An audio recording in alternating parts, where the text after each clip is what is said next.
So hey guys, once again welcome back to another video. And आज की इस video में श्री राम नवमी स्पेशल श्री राम जी का एक काफी इंटरेस्टिंग एक्रिलिक पेंटिंग हम आज की इस वीडियो में स्टार्ट करने वाले हैं, जिनके आउटलाइन को किस तरीके से ड्रॉ करना है वो आप आज की इस वीडियो में स्टेप बाय स्टेप देखोगे। और साथ ही साथ इस ड्राइंग को ड्रॉ करने के लिए मैं यहाँ पे इस वाली रेफरेंस इमेज को यूज कर रहा हूँ, जो कि मैंने अपने आप से कस्टमाइजली बनाई है। बाकी अगर आप इस इमेज को एज अ ड्राइंग यूज करना चाहते हो तो इसकी लिंक विद ग्रिड आपको नीचे डिस्क्रिप्शन में देखने को मिल जाएगी। तो जिन भी लोगों को इस ड्राइंग को ड्रॉ करना है तो जरूर से जाके चेकआउट कर सकते हो। बाकी आज की इस वीडियो में इस ड्राइंग को ड्रॉ करने के लिए मैं यहाँ पे ब्रुस्टो के कैनवास बोर्ड का यूज कर रहा हूँ, जिसके लिंक आपको नीचे डिस्क्रिप्शन में मिल जाएगी। तो अगर आप परचेज करना चाहते हो तो जरूर से जाके चेकआउट कर सकते हो। बाकी एक्चुअली एक स्क्वायर कैनवास है जिसका रेशियो 12x12 इंचेस का है। और गाइस, अगर आपके पास कैनवास बोर्ड नहीं है तो इसके जगह पे आप A4 या फिर A3 साइज का पेपर भी यूज कर सकते हो। बाकी इस ड्राइंग को ड्रॉ करने के लिए जैसे कि मैंने आप लोगों को बताया, मैं यहाँ पे ग्रिड मेथड का यूज कर रहा हूँ। तो सबसे पहले यहाँ पे रेफरेंस के ऊपर ग्रिड लाइंस को ऑप्ट करने के लिए मैं यहाँ पे grid for the artist application का यूज करूंगा। यहाँ पे आपको अपने पेपर के अकॉर्डिंग यहाँ पे डायमेंशंस को ऐड करके जो भी आपकी रेफरेंस इमेज होगी उसको अच्छे से इसके अंदर ऐड करना होता है। और बस एक ही क्लिक के अंदर यहाँ पे आपको काफी ज्यादा परफेक्ट ग्रिड लाइंस देखने को मिल जाएंगे। और यहाँ पे मैं रेशियो 1 रखा हूँ, जो कि आपको काफी ज्यादा परफेक्ट देखने को मिल जाएगा, यानी कि हर एक बॉक्स आपको 1 इंचेस का देखने को मिल जाएगा। बाकी इसके लिंक मैं नीचे डिस्क्रिप्शन में दे चुका हूँ, तो जरूर से जाके चेकआउट करना। ओके, तब जिस तरीके से हमने रेफरेंस के ऊपर ग्रिड लाइंस को ऑप्ट किया है, सेम उसी तरीके के ग्रिड लाइंस अपने पेपर के ऊपर भी ऑप्ट करने के लिए यहाँ पे आपको सबसे पहले पेपर के चारों ओर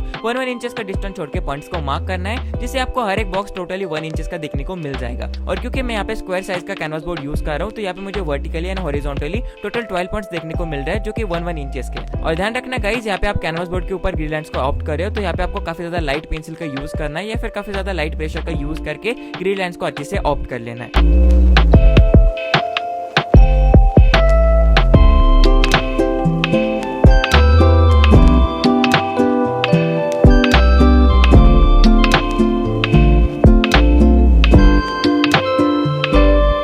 अब फाइनली ग्रिड लाइंस कंप्लीट हो जाने के बाद इस ड्राइंग को और भी ज्यादा इजी बनाने के लिए इसके ऊपर आप मार्किंग भी कर सकते हो, जिससे आपको ड्रॉ करने में और भी ज्यादा आसानी होगी। और जैसे कि यहाँ पे आप देख सकते हो, हॉरिजॉन्टली एंड वर्टिकली आपको 12 पॉइंट्स देखने को मिल जाते हैं। ओके, अब फाइनली ग्रिड लाइंस कंप्लीट हो चुकी है और रेफरेंस भी आपके पास है, तो यहाँ पे आप ड्राइंग को स्टार्ट कर सकते हो। तो बेसिकली मैं यहाँ पे श्री राम जी के लेफ्ट वाले आई से ड्राइंग करना स्टार्ट कर रहा हूँ। बाकी आप चाहो तो ऊपर से भी ड्राइंग करना स्टार्ट कर सकते हो, और अगर आप चाहो तो कौन से भी पार्ट से स्टार्ट कर सकते हो, वैसे कोई भी दिक्कत नहीं है। और यहाँ पे मैंने बेसिकली एक टाइम लैप्स वीडियो स्टार्ट कर दिया है, जिससे आप हर एक प्रोसेस को अच्छे से नोटिस कर सको। और यहाँ पे वीडियो ज्यादा स्पीड में भी नहीं है, तो आप हर एक पार्ट को अच्छे से ऑब्जर्व कर सकते हो। तो यहाँ पे कुछ ज्यादा बताने की जरूरत नहीं है, सो बस अच्छे से देखो मैं किस तरीके से ड्रॉ कर रहा हूँ and enjoy the process.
So finally drawing complete हो चुका है एंड आई होप आप लोग को आज का ये वीडियो पसंद आया होगा। बाकी इसका कलरिंग पार्ट भी बहुत ही जल्द आने वाले हैं, तो तब तक के लिए वेट करना। बाकी मिलते हैं इसके नेक्स्ट पार्ट में, तब तक के लिए be practising, be improved and thank you so much for watching this video. Bye bye.